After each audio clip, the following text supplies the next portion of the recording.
today's guest is another Lisa, except she is an attorney and she coincidentally happens to live pretty close by me, but that doesn't matter. But we met through a mutual colleague, and let me see if I could get her on Manhattan, and has a lot of experience. And one of the things that I really liked about her is she does that, what we call that harsh New York reality check. Hi, Lisa, you're here. It worked. I'm here. We made it. Yes, yes, yes.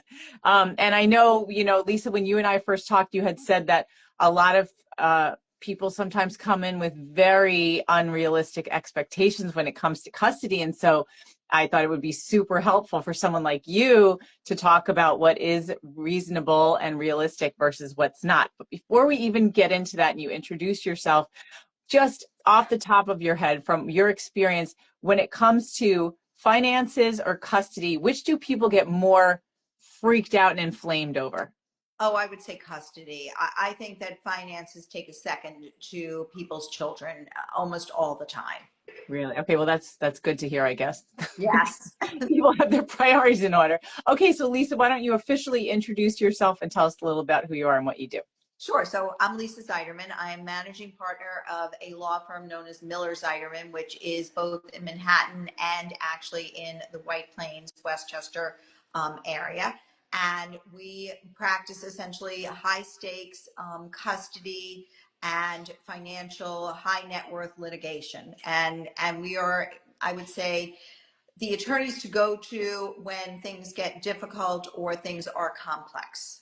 Okay, that's good to know because all of our cases are very high conflict and complex. And I told you this, the ones that go on for years and cost tons of money often, and the kids are weaponized. And so it's so good to have someone like you here to talk about the reality of what to expect. So first of all, I don't think people totally understand what custody means. I know in some countries they call it access. Can you just define what is custody and the different types of custody that matter? Sure. So it's interesting. Access is actually one of the words that we use as well. And there is access or parenting time, or sometimes visitation. I'm not a big fan of that word visitation, but parenting time or access. And then there is also legal custody, which is how do the parties make decisions? Do they make them together? Jointly, and if so, what are the parameters in order to get to a joint decision, particularly when people don't agree? We could talk about that. Or is someone actually making the final decision? So you might have joint legal custody with final decision making to one parent in all or some of the zones of major decisions. And then the other is sole legal custody, where the other parent makes the decisions. Sometimes they have to consulting with the other parent, but sometimes actually makes the decisions and then informs the other parent. Okay, can you talk about those zones? I think there's four major ones. Yes. So certainly education, medical, therapeutic, extracurricular activities. Those are all the zones, and religious. Those are the zones of decision making, usually for major decisions. Right. And I know medical sometimes comes up in terms of a medical emergency. Let's say I have primary legal decision making, and but when my ex has the child, something awful happens. So no matter who has the children and whose custody it is and who has legal custody, if there is an emergency, it's the obvious. You're going to have to make a decision, right? And then you're going to inform the parent as quickly or as simultaneously as you can, the other parent, so that the person, first of all, who has legal custody is on and can make those decisions, but also so that all the parents are informed of this emergency. Yeah, yeah. And I think that's important to remember because we've seen situations where there's an emergency and then our client who has primary or sole is like freaking out saying, I was supposed to be asked, and then we have to explain, but there's no time when it's an emergency because it's really about making the child gets the care that they need before anyone's authority comes into play. 100%. You Yeah. certainly don't want your child not to be tended to if there is an emergency issue. Yeah. So now let's get into some of the myths that people have about custody. One that I can imagine you see all the time is somebody who has been primarily taking care of the child, even though things might have changed, says, I am getting sole everything. So there is rarely if ever, frankly, solve everything. I think that that's an important piece. It's one thing to be the primary caregiver, and it's another to have 100% of the time. And very often we speak to parents at the beginning of a matter, and they say to us, well, we do not want our children sleeping anywhere else on any night, not even the weekends. Yeah. And so we have to say, usually every other weekend is certainly routine. Sometimes there's an overnight during the week. That would be routine. Sometimes it's more, sometimes it could be less. Sometimes there might be supervision. It depends on the case, but overall, it is very rare not to have some overnight time or an access time with the other parent. Vacations, summertime vacations, Christmas break, Hanukkah, all of those types of things are going to be usually alternated. Yeah. Now, here's something that we deal with constantly is my ex abused me. They're abusive. And so I don't want my child around that. And I'm saying So, my child deliberately. yes. So first of all, we really tell our clients that children come from two parents. And so that it's our child, not my child. It's very important to think about it that way because Mhm. your children actually usually think about it as having two parents and that they are part of two parents. And you really don't want your child to feel that they are not part of their two parents. So that's number one. It does happen that there is abuse and there is domestic violence. The circumstances under which that domestic violence occurs matters. So, was the child present? Meaning, Mhm. was the child in the home or present or listening to it or within earshot of the abuse? That matters, and that may change the custody. But if if this is something, and sometimes we hear this, right? Even before we had children, he abused me or she abused me. Well, that's not necessarily going to affect the custody because that parent may have become, first of all, a different person emotionally. Maybe they took anger management courses, maybe they went to therapy, maybe they did a lot of different things. But most importantly, it didn't involve the child and it wasn't in the presence of the child. So that matters whether it's in the presence of the child. Yes, sometimes the abuse is so out of control that perhaps supervised access is warranted. But again, it matters in terms of the facts of the case. A one-off type of situation, usually in the middle of a divorce where people's anger runs maybe higher, that's not going to do it, frankly. Okay. And I'm glad you're saying these things because I think people need to hear it, and not, especially from an attorney who's been doing this for a long time. What about emotional abuse? This comes up all the time where it's not physical.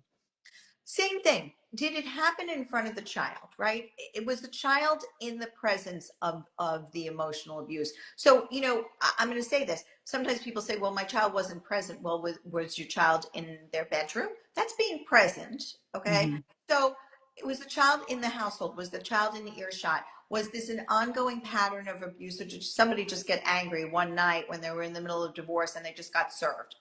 I think you have to look at the facts, but if there is ongoing emotional abuse and it is directed towards a parent and it is in the presence of the children in some way, then that matters. If it is also directed to the parent and it's not in the presence of the children, but it shows a lack of control and good judgment, that also may matter. But it's, again, we have to look at the circumstances of the situation. Can you give an example of that, like a lack of control and good judgment?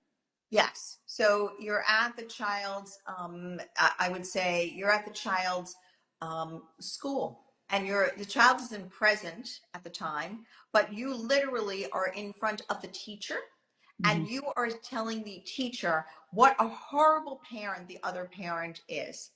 Well, that Ooh. child's not present, but that shows a lack of good judgment, a lack of control. We have seen where people write letters to the teacher or emails to the teacher about the other parent. Okay, Mhm. well, that's not good judgment, and that's certainly not an ability to co-parent. So those are the types of things that I am thinking of. Maybe you're telling the children's friends' parents things that they shouldn't be hearing about the other parent, degrading, disparaging the other parent. That's going to matter as well because these are your children's friends' parents, right? And that affects the relationship of the children and your children. So all of these things do matter. Yeah, and I'm so glad you're saying that because I think a lot of people don't realize that can harm them, that can be used by opposing counsel. Like they think, if I'm talking to my kid's friend's parent, who's my friend too, why should it matter? If I'm posting stuff on social media and my kid's not one of my followers or friends, then that shouldn't matter. But I know from interviewing a lot of attorneys that you guys mine the other person's social media. Can you talk a little bit about that and the dangers of posting about the details of your case on social media when it's active?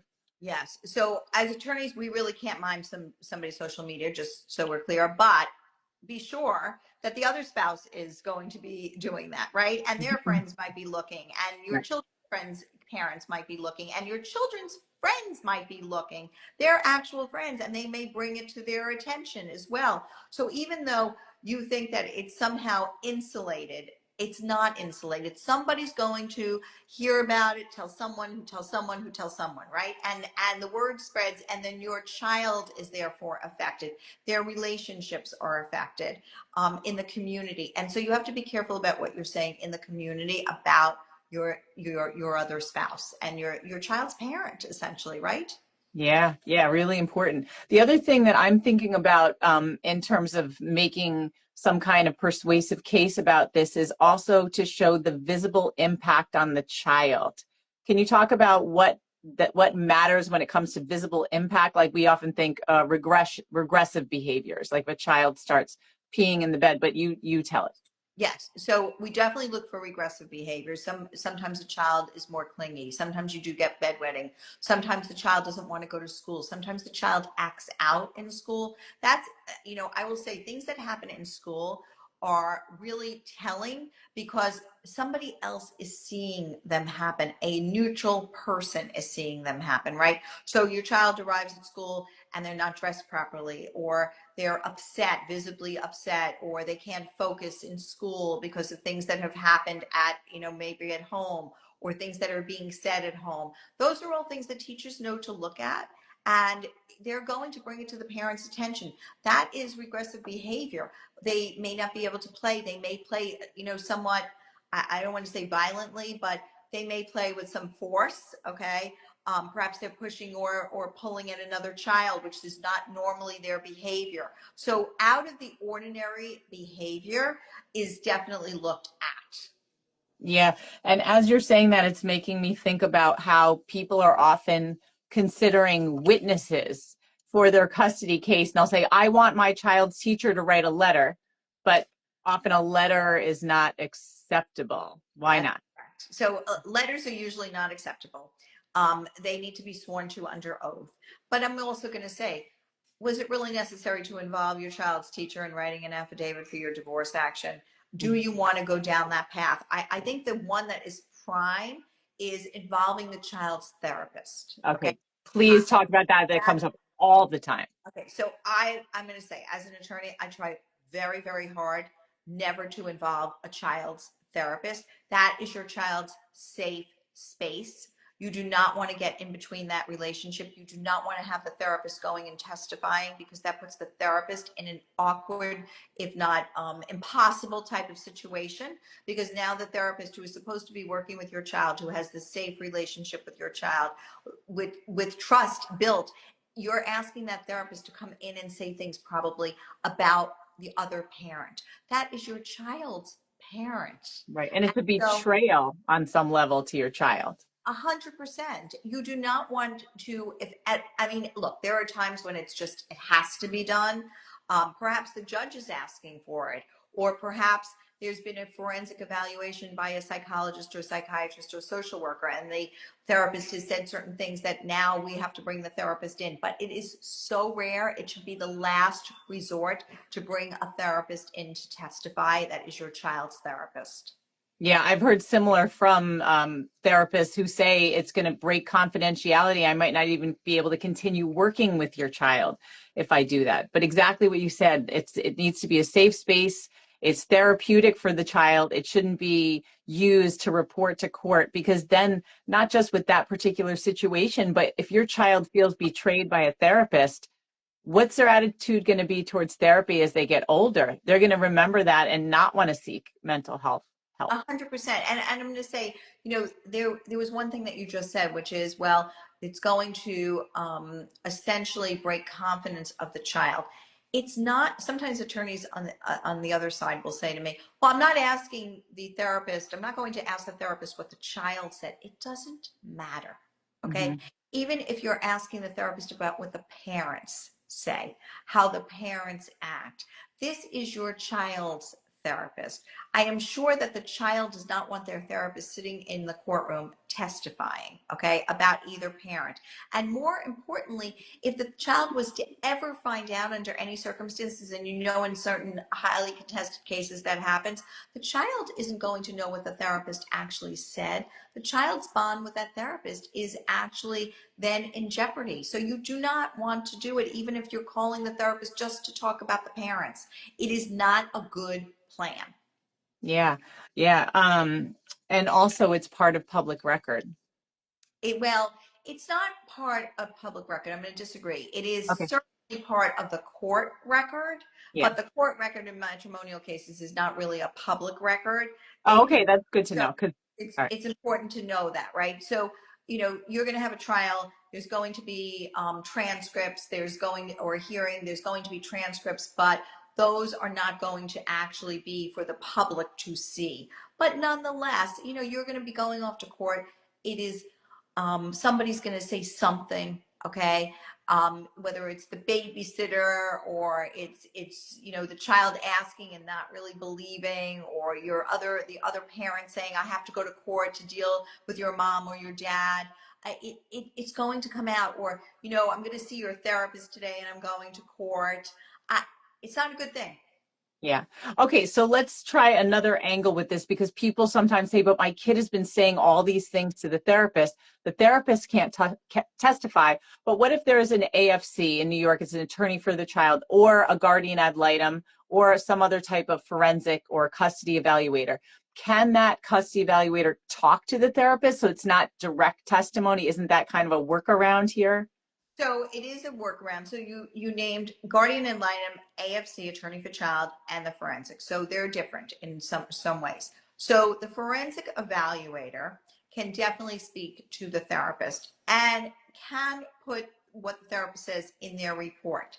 Sometimes that's what leads to the testimony, right?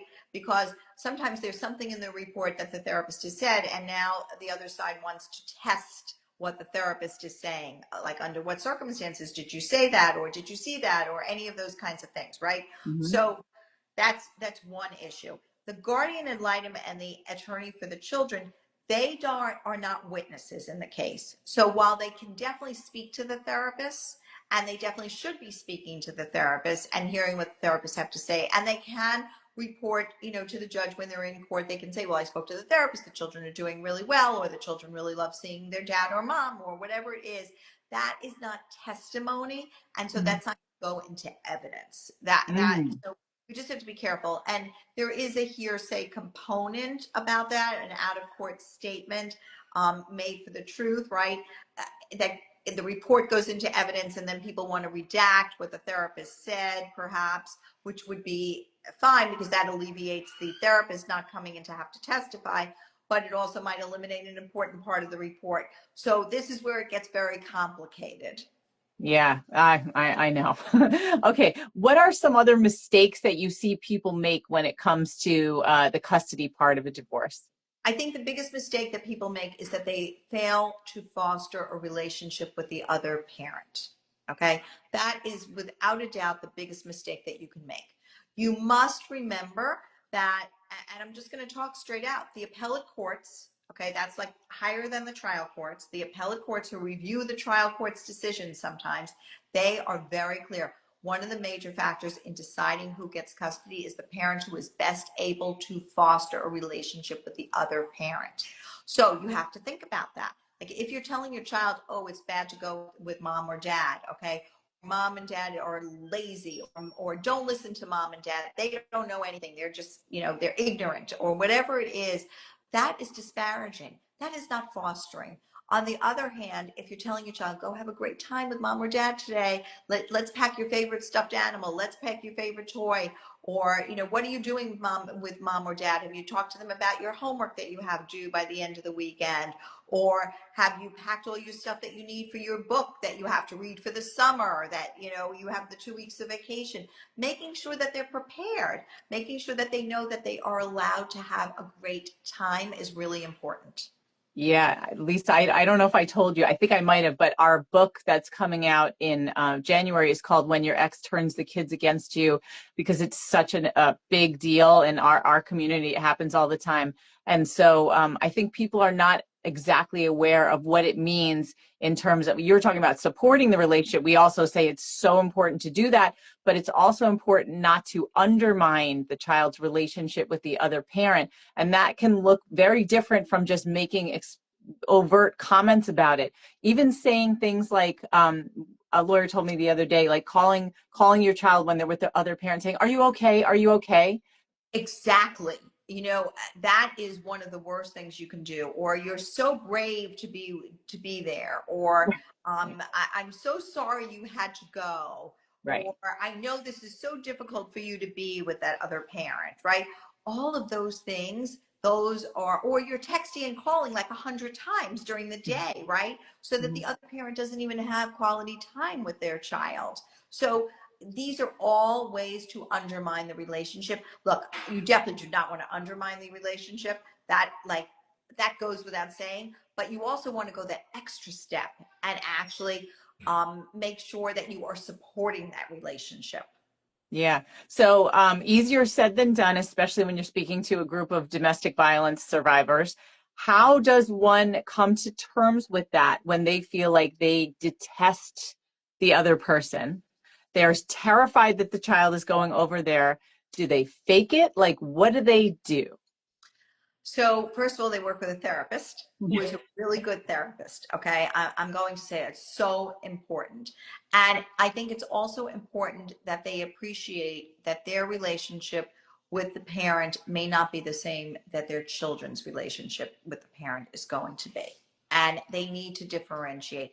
There might have been certain things that set off the other parent, or that set them off, etc., but perhaps that's not the relationship with the child and the other parent. And they need to make sure that they are able to actually differentiate. Now, look, there are certainly cases where there's domestic violence and then that domestic violence carries on to the child. I'm not saying that there aren't, because there are, and you need to be mindful of that. And if that is an issue, then you need to bring it to the court's attention, certainly bring it to your lawyer's attention.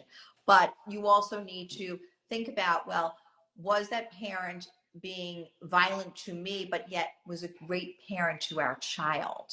Okay. Mhm. And I know that's so hard to differentiate. Maybe it was just too much in the household, too much stress for one reason or the other. And when they're on their own with the child, they're great. Yeah, yeah. So now I'm thinking of something else, and that's CPS or Child Protective Services. In the cases like ours, there's a lot of fear and phone calls and reports to CPS. Can you talk about that during situations like ours and the impact it has on a case as well as a child? Yes. So, first of all, there are mandated reporters to Child Protective Services, therapists, teachers, pediatricians. They are all mandated reporters. If they think that there is a likelihood that there is, and you probably know this better, what the exact language is, but certainly they should be reporting if there's an issue.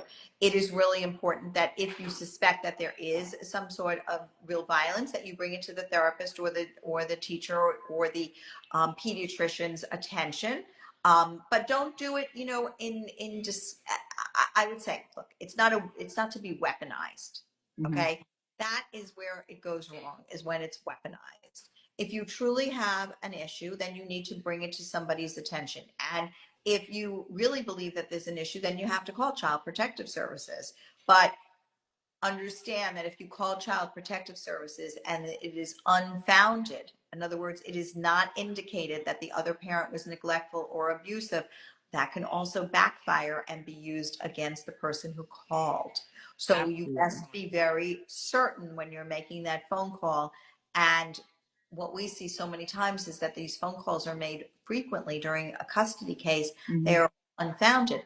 Keep in mind that it is abusive to your child for these CPS workers to come to your child, examine your child, perhaps literally take off their clothes to look for bruises, etc., to interview this child if there is no violence actually happening. So if there's violence, totally, like you have to call CPS. You should also be informing the pediatrician. You should also be informing the therapist if that is really what you believe. But if you don't, if you don't believe it, if it's not true, I'm telling you it's going to backfire, because there is case law that shows that you are unfit per se if you have actually made these reports and they are not actually truthful. Yeah, I mean, I know New Jersey, like a year or two ago, passed coercive control laws, and that was one of the things in it, that if you are found to be making unfounded, repeated reports to CPS, you're jeopardizing your custody situation. And we've had clients who have actually lost custody because of unfounded situations, the cases. 100%, and rightfully so, by the way. Okay, if they're unfounded, because these children really are subject to all of these examinations. When you do that, they are interviewed, they are examined physically. There is all of this stuff that goes on. They may be actually woken in the middle of the night to Hmm. like with their blankets pulled back to see if they're okay. There are people who come to their schools sometimes and interview them. They go to the camp sometimes to interview them. So you really need to make sure when you're making this report that it's a valid report. I'm not telling people not to make it if it's valid. I'm just saying be mindful if you are using this system in a form that it should not be used, then you may end up losing custody. Yeah, yeah. Now, can you talk about what's the difference between a wellness check with the police versus a CPS report? So a wellness check, you call up the police and you say that you suspect that your child is in danger. They go and they actually look and make sure that the child is okay.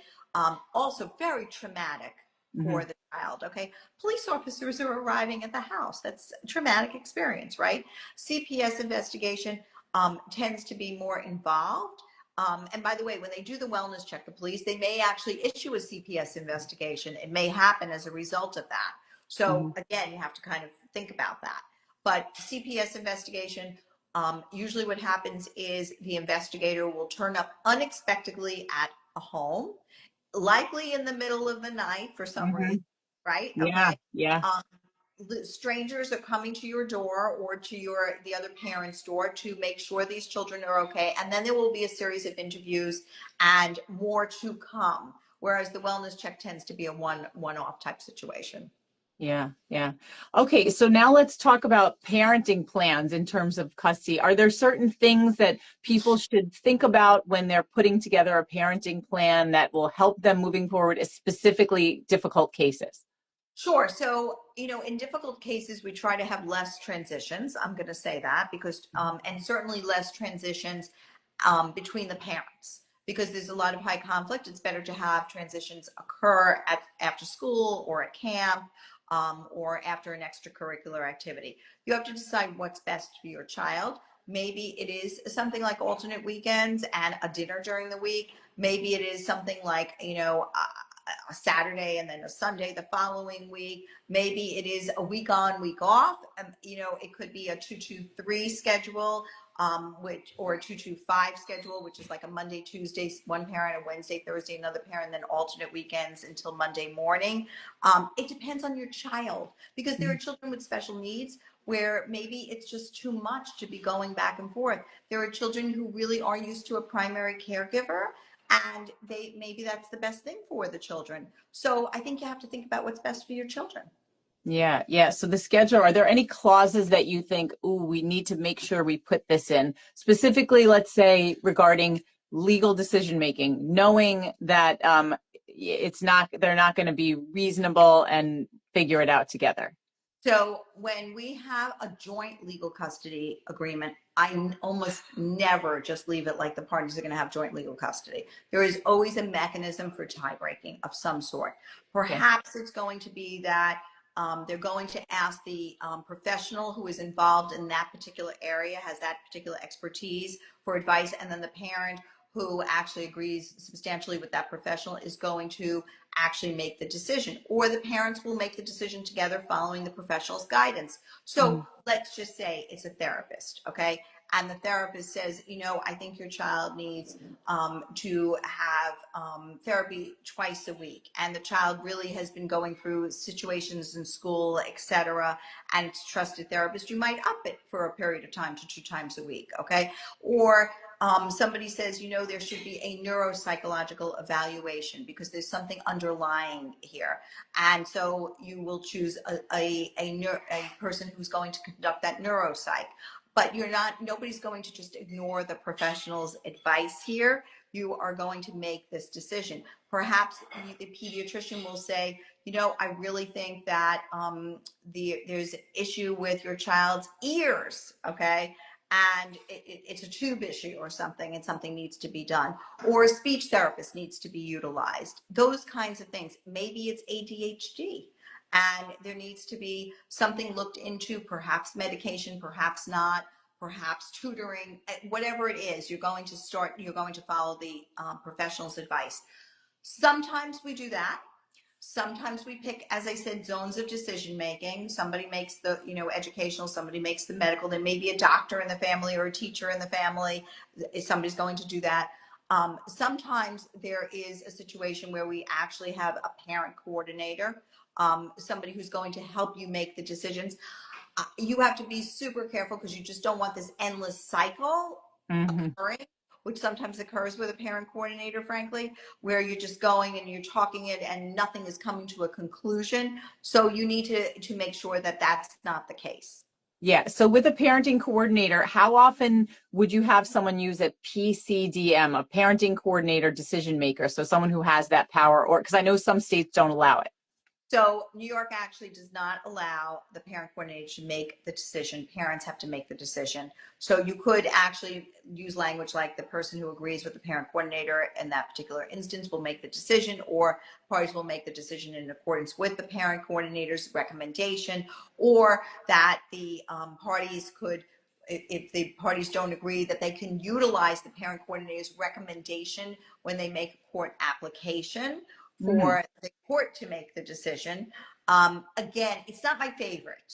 I'm going to say that. I think if you're utilizing the parent coordinator to make the decision, that's not my favorite way to do it, because I think that for the most part, the professionals involved are better situated to make the decision. The parent coordinator has one area usually of expertise, not all areas of expertise. Yeah, well, that's good to know, because I think a lot of people just assume a parenting coordinator, we're going to go see a parent, and they don't really, if they don't have power, it's almost like an extension of couples counseling. It is, and some people use it, frankly, as a very manipulative tool to continue that cycle, and so that's why I am sometimes not a big fan of it. Yeah. Now let's talk a little bit about unenforceable things that are in a parenting plan, or well, if you think it is. For me, tell me about the right of first refusal. My ex did not tell me, and they had a babysitter with the kid for more than 4 hours, and they didn't tell me I'm going to go to court. What do you think of that? So I think that that's enforceable, frankly. One time? So it depends, right? Was it a last minute situation? Was it, I personally wouldn't go for one time, okay? But by the third time, I would probably go into court with it because it's becoming a pattern. And now you're actually just kind of affirming the pattern if you don't do anything about it. And I'm sure, negotiated long and hard for that right of first refusal. So I think that you have to be careful about the rights of first refusal in the agreement in the first place. I think 4 hours is not something that I like to put in. Sometimes people can go, to the supermarket, to the dry cleaners, and to the bank, and it's 4 hours. And you really need to do a right of first refusal to do your errands. So I think I tend to use the right of first refusal if a parent is going to be away overnight from the. But I think that that's the kind of thing that I think you have to work with a lawyer on. I think that sometimes they're unrealistic, some of these clauses. Now, the other You have to know that there was a right of first refusal that was violated and that it was more than 4 hours in your particular situation, right? So Mhm. I think you have to be kind of thoughtful about some of these provisions. I'll tell you a provision that is not enforceable that I see all the time in agreements: the radius clause. The radius clause Really? is not enforceable. So here's the thing. I decide that we're going to put in a radius clause for you can move 55 miles away. And then the parent goes to move 55 miles away. But actually, that is going to cause the schedule to have to change because this child isn't going to be commuting an hour and a half each direction to see the other parent. Also, their school probably is going to change. Also, their extracurricular activities is going to change. So that radius clause can be looked at the time to see if it's in the best interest of the child to move. Ooh, I never heard this. Very Yes, and this interesting. is appellate division case after appellate division case says this. So just because you say, well, my spouse can move as far as to Florida with our child. Well, at the time, you're going to look and see, well, as far as to Florida, is that a good thing now in our child's best interest to do that? And if Mhm. it's not, the appellate division is going to turn you down, and you're going to have to go do a full hearing as to whether it is in the best interest, even though it was written as a contractual obligation in your agreement. So Yes. radius clauses don't really matter, and people spend so much time fighting over them. And I so often say, why are we doing this? I'm not understanding. The law doesn't really say they're enforceable. That's so interesting because in my mind, it's almost like if you move, it triggers a significant change in circumstances. So it would be a modification anyway. So you're not protected from a modification. That's right, you're not, and you're not protected from the modification of changing custody at that point. Right? Wow. So Yeah. this becomes, and then that becomes the whole thing, right? So I think that people think that and look, I've seen this happen, right? Where they want these radius clauses, they absolutely have to have them, and they just don't matter. It could be Yeah. 2 years or 4 years. Your child has completely changed. Now all your child's best friends are in, a particular area, and your child's pediatrician, your child's therapist, and yet your radius clause says you could move to Miami. Well, great, but look at all the things that are going to have to change for your child. The other parent may say, you know what? I don't think that's in our child's best interest to do that anymore. Wow. Ooh, this is so good to know. All right, here's another little one that I'm wondering what you think. So we see also in a lot of these parenting plans or agreements where somebody says, if I'm traveling, I have to give the other parent the itinerary, and then their ex doesn't do it. What can they do about it? Well, they can go to court. Honestly, Mhm. that's a But very what would be the relief to request if it's already happened? So the idea is to go before. I mean, we require the itineraries within a certain amount of time, okay? And then you go to court, and perhaps it's legal fees. It could be a violation. It could be found to be a violation afterwards, and perhaps the person has to pay legal fees, or perhaps it's contempt. I mean, and in the form of legal fees. I mean, I would hate to say that because we didn't give an itinerary, it was incarceration, but technically. Okay, technically, I've seen those contempt applications. So you should be following it. And by the way, if you do it as a pattern, it may be that your ability to travel with your child is revoked. Okay, that's good to think about. What about kids who are not really little, and there's a clause that says that we're supposed to inform the other parent of childcare arrangements, and the kids are like 10 and 12, and the other parent doesn't say who it is and springs it at the last minute? So, these are all judgment calls, right? Yeah. Okay. You have a contract. I always say to people, you need to stick to your contract. Okay. Because why are you not giving the information? That's the question, right? Yeah. And if that's the case, you're inviting court action, and you're inviting legal fees, and you're inviting litigation. So just give it. Just give Yeah. the information. Right. You I know, mean, you're preaching to the choir. I'm thinking like their ex is the one who's not doing it, and they're like, "What can I do? It's so unfair. They're not complying with our agreement." But is it's it these once smaller things that are not as large as the bigger issues. so usually it's not a one-off. Okay. No, it's not. Right. It's usually like five Pushing. smaller Yeah. things, right? Right. Okay. And they're just like, and then you have to go to court. and you have to say like, maybe we need a change in the custody arrangement. Maybe we need a change in the legal custody arrangement. Maybe we need somebody to be holding the passports. Maybe, there could be other things that go in. And I think also when somebody has to pay legal fees for the other party, the party who is actually not the defaulting party, that may change the dynamic a bit. Yeah. Okay, good. Because I'm thinking, in particular, one client just this morning is getting so frustrated with their ex, never complying with anything, but it's all this little stuff. And every time the person went in for one, that it was just like, this is petty. This is nothing. This is nothing. So hopefully now there's a good case, because it's like 10 little things Yeah, and one big thing. exactly. But that's why you also have to make sure that you are complying with your agreement, because Right. what you don't want to do is to go in and then there's a cross motion for Mm-hmm. all the things you didn't comply with. Right. We always say you have to be perfect, because you don't want to give the other side any opportunity to distract from the issue. I love that. That is what we tell our clients. And but nobody can be perfect. Why do I have to be perfect? He's never perfect or she's never perfect. I know, but we need you to be perfect. Right. Right. No, I love same that. thing. My lawyer told that to me, and I tell it to our clients who are going crazy, because I was going crazy too, going, it's not fair. It's not fair. It isn't fair. But if you want to do well, you have to be perfect. I love that. All right. So, Lisa, oh my gosh, I didn't even realize we've gone almost an hour. Can you tell people how to find you?